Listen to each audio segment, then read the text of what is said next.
It will be quite a conceptual kind of talk that I'm going to give today. So it is about the ideas and practices that we've seen in Occupy most recently, but what I want to do is give a sense of how those ideas fit together in longer traditions of talk about protest and longer traditions of doing protest. And I'm going to bring in some examples from mostly post-war British history as I go along. They're kind of illustrative, I guess. I'm not a historian, I'm a sociologist, and some of the examples that I'll bring in, I think some of the people in the audience will be the experts on. So I'll only raise them briefly, and as I introduce some of the ideas that I think are important in these processes and ideas, what I'm imagining is that it's going to spark all sorts of reminders for a lot of the people in the audience today of perhaps action they've been involved in, groups they've been involved in or read about, and perhaps that will form the basis for some of our discussion later on. Oh, let's wake up the projector. So there's some background questions, and they are quite background to this talk, and I'm going to return to them in a moment at the end of the presentation to see if I've actually come up with any answers to these. And so these are about Occupy in particular, but they're also more generally about occupation as a tactic for achieving social change. So the questions behind this presentation, I think, are thinking about, firstly, what the power of an occupation is. So if we're trying to achieve social change, what power does occupation give us that perhaps other tactics for social change don't give us? And this second question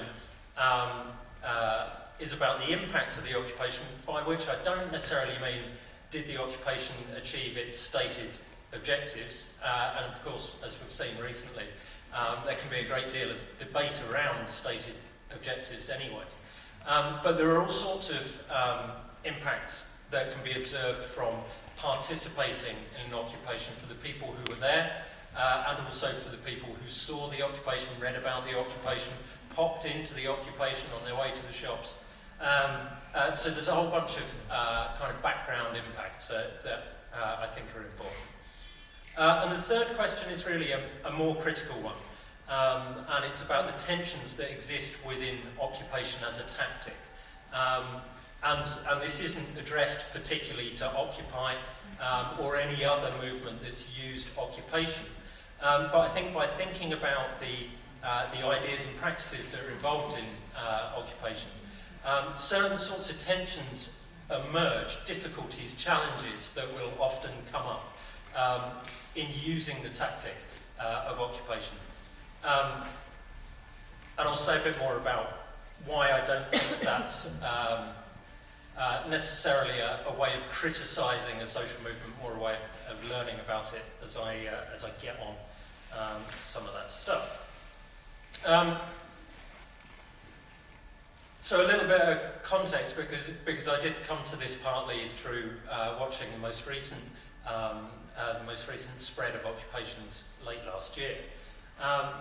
So of course I got interested in it, as I think many people did, by just seeing this enormous global spread. And this isn't a complete map of occupations that occurred, but in late 2011, a bunch of activists started putting their occupations on Google Maps, and so we have this nice kind of broad sense of occupations going on. But of course we can see that this is very heavily centred on the US. That will probably partly be an effect of the fact that everyone's got internet access in the US, and so some factors that aren't about the occupations themselves. But largely it is because of the inspiration of Occupy Wall Street, I think. So here's a more detailed map of Occupy in the USA. And the reason I wanted to show this was because I was in the US as the occupations were going on. By chance, I was doing a research project looking at essentially corporate social responsibility, or attempts to change particular corporate behaviours. And so I had the opportunity to go to a number of US cities to speak to people involved in that, and couldn't resist, of course, going to the occupations. So I was lucky enough to go to New York, to Washington, D.C., and to San Francisco. There are interesting stories about the differences between those occupations. And I think if I'd been to occupations in more rural areas, I'd have seen even more differences. And I'm sure the UK experience was different again. So there's all sorts of differences between those occupations that are in themselves interesting, but I'm going to try and focus on the commonalities, partly because that gives us that route into the traditions from which these kinds of activity come from. Let's have three to start with, three things that I believe these occupations have in common. So this is a picture from San Francisco, and essentially what it shows is a group of people making claims about power holders, and so there's the chap in the background, the corporate power representative there, and also making claims about who is going to combat those power holders. So rise up to 99%. And of course, the 99% was part of a very powerful slogan that really did spread very widely indeed. Excuse me. I think one of the things that's important about the way that the recent movement phrased its opposition or its identity as the 99% and its opponents as the 1% is that that in itself doesn't distinguish particularly between political and economic power. And I think that's quite interesting because I guess my first research stuff at the beginning of my research career was focused on anti-globalization or alter-globalization activists. So we're very much taking aim at economic power holders. And then as I watched that morphed into this enormous, inspiring anti-war movement focused primarily on the invasion of Iraq, of course, as you all know. And at that point, those activists that had been focused on the economics suddenly started to realise how important the politics was at the same time. And I think Occupy has brought those two strands back together. Of course, you go further back, and they often sit together in Marxism, for example. They often sit together, but they've become separated, I think. And the 1%, the slogan of 1%, brings the economic and the political back together, which I think is an important kind of lesson in that progress of critique. Okay, so that's element one, is really about naming the enemy. Second commonality is democracy. So this is DC, of course, and you can immediately see a juxtaposition of two different kinds of democracy. We've got the representative democracy with your representatives in the shiny white building exercising power from the centre. And then there's this much more grassroots form of participatory democracy that I'll talk about a lot more in a few moments. So that's the second element. And this third element, the picture's maybe not as obvious as some of the other ones, but here we have a couple of guys in suits who have gone down to Zuccotti Park in Wall Street to talk to the occupiers. And while I was there, it was really, really striking how much that particular occupation had become, firstly, a tourist destination. I was there more or less as a tourist. I wandered down and had a look. And it was very easy to get chatting to occupiers while you were there, partly because they positioned themselves, during the day, they positioned themselves around the outside of the square, facing outwards, with simple placards and invitations to come and talk to them.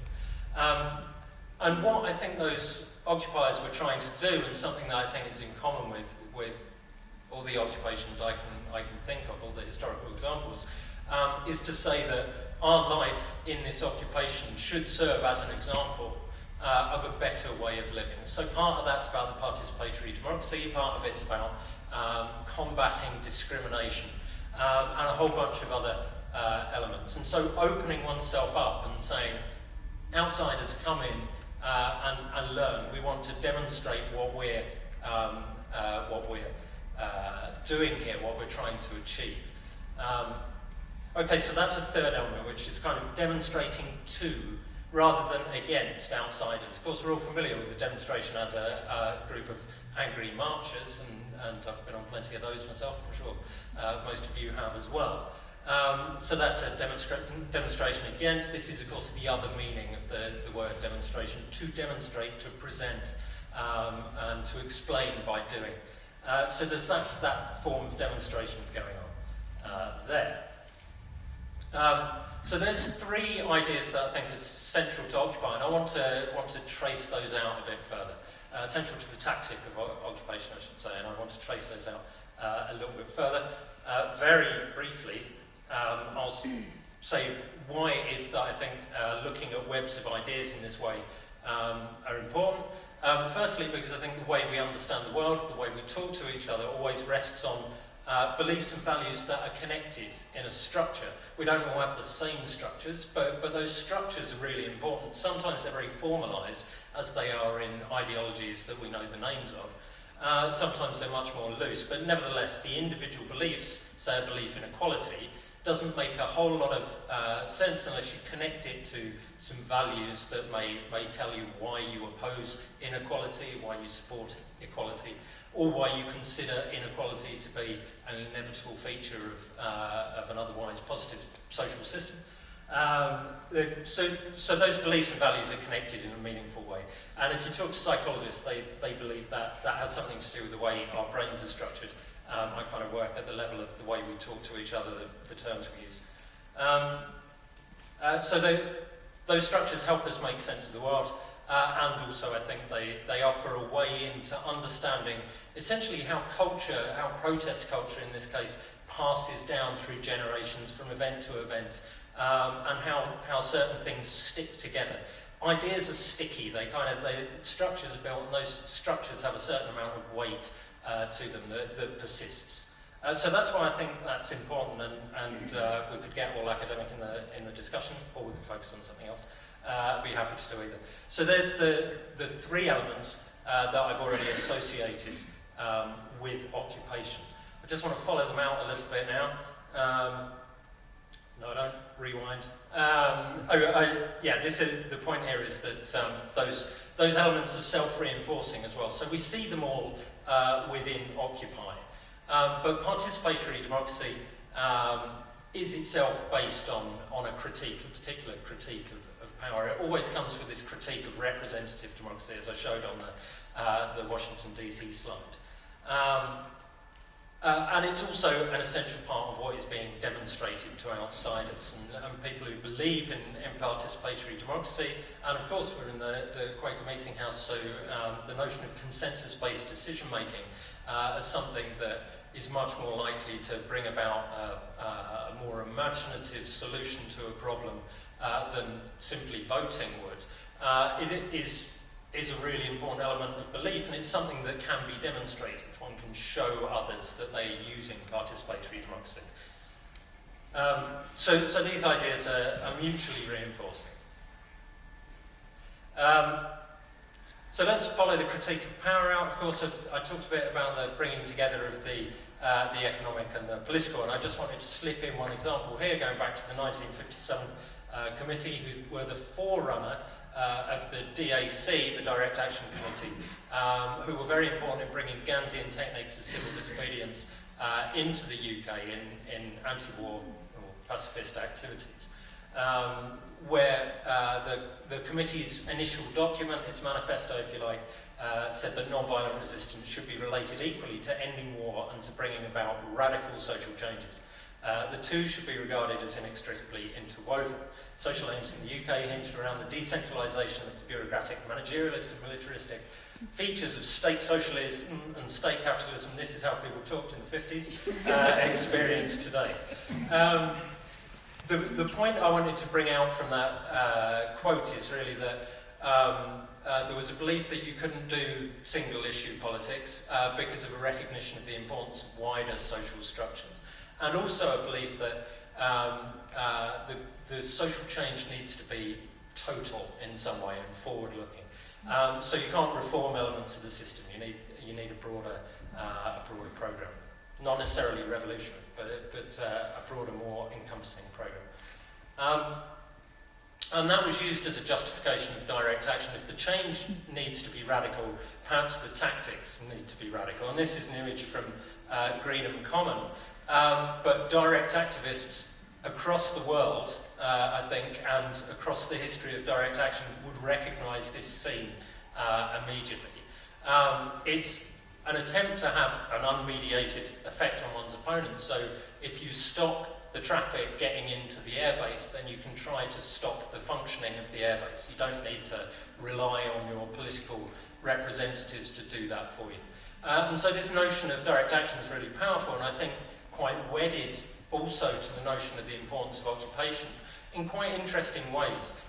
Firstly, actual concrete forms of direct action very often take the form of temporary occupation. So these people here are occupying a space. This is not an occupation that's going to go on for months, but they're nevertheless transforming the nature of that particular space they're in.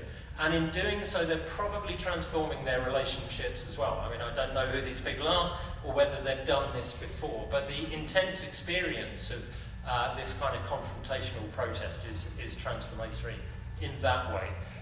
So transforming space, transforming oneself, but all to the purpose of this kind of confrontational form of action.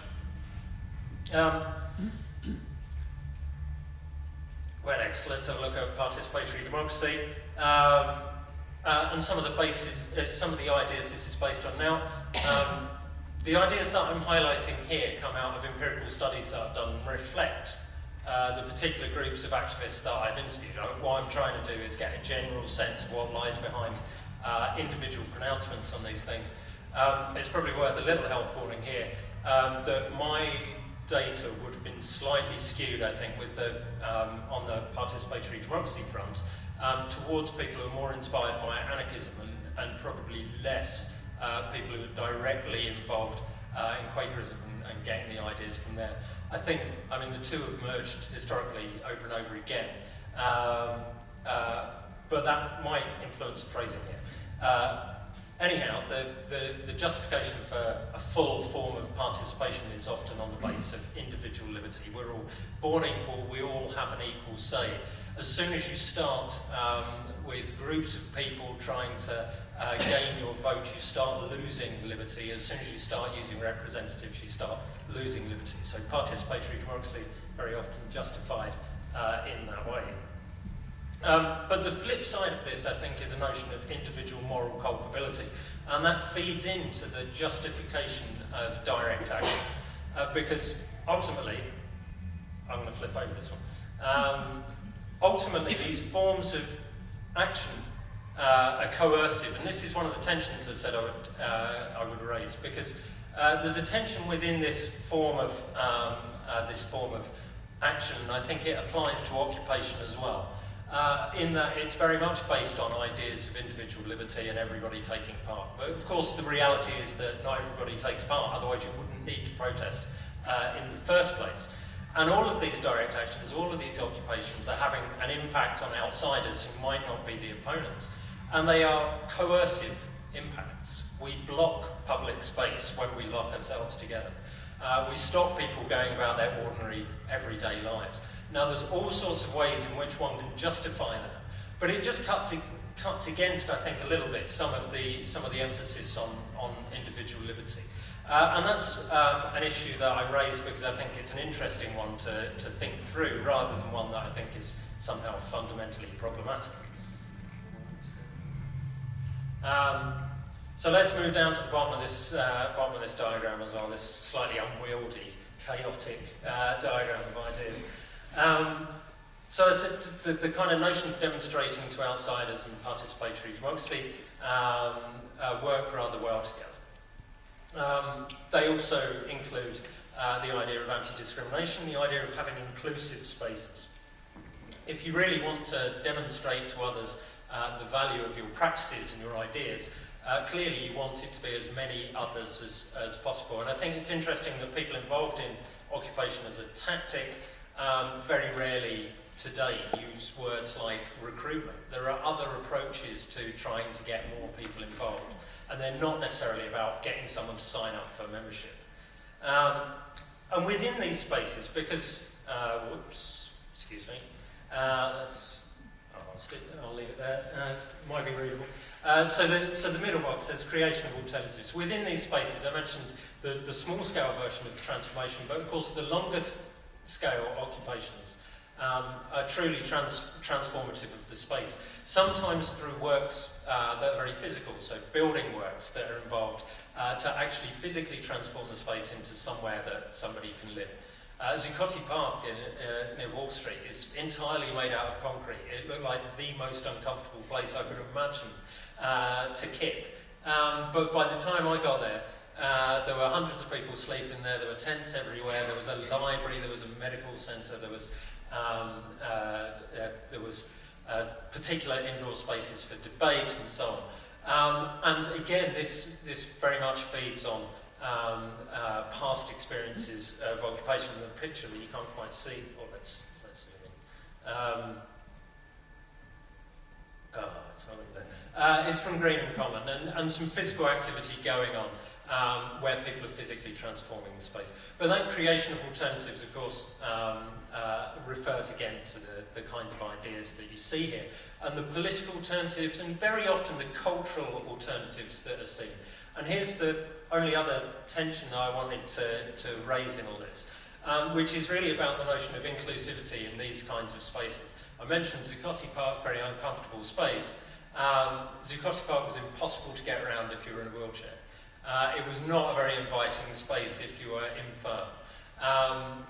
And I think it's fair to say that despite everybody's attempts to invite everybody in, it wasn't actually a very inviting space if you were a bit shy of things that are different to you. And I've been involved in these kinds of spaces as an activist, and that kind of question of how do you bring people in is always a key one.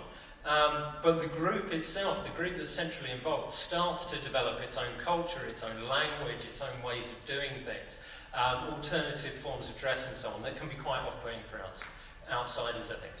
So again, that's a tension, not a critique, but something that I think is interesting to think through. So there we go. There was the web of ideas, and I should hustle and finish up. So I just wanted to refer to some of the powers of occupation as a tactic, its transformatory powers, its potential to demonstrate alternative ways of doing politics. Some of the impacts, again, transformatory impacts on ourselves, and making ourselves more aware of discrimination, of different ways of making decisions and so on. And then, of course, there's a couple of tensions in there as well. So I'll leave it there and shut up. Thank you very much.